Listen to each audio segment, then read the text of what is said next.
শুরুতে আমরা অপরিচিত ছিলাম, তারপর আপনজন থেকে প্রিয়জন হলাম। ওই দিনটা অনেক সুন্দর ছিল, যেদিন তোমার সাথে আমার প্রথম দেখা হয়েছিল। তুমি জানো না, যেদিন তুমি আমায় প্রথম স্পর্শ করলে, ভূমিকম্প ছাড়াই আমার হৃদয় কেঁপে উঠেছিল। তবে আজ আবারও আমরা অপরিচিত। আজ তোমার মস্তিষ্কে বিরাজ করে তৃতীয় ব্যক্তি।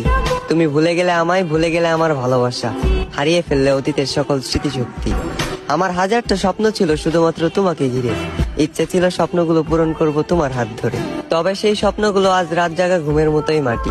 তাই অপূর্ণতার স্বপ্ন নিয়ে আজ আমি ব্যর্থতার পথে হাঁটি। তুমি চলে যাওয়ার পর আমি বহুদিন ঠিক মতো খাইনি। আয়নার সামনে দাঁড়ালে মাঝে মাঝে নিজেকেই চিনতে পাইনি। তুমি চলে যাওয়ার পর আমি শুধু তোমাকে হারাইনি, হারিয়ে ফেলেছি আমার মানসিক শান্তি। তাই আজ বুক ভরা একাকাশ পরিমাণ দুঃখ আর ক্লান্তি। তবে আমি জোরে সুরে বলতে পারবো, আমি তোমার কোনো ক্ষতি করিনি। যা করেছি শুধু নিজের ক্ষতি। আমাদের শুরুটা অনেক সুন্দর ছিল, তবে ভয়ঙ্কর হলো এর শেষ পরিণতি।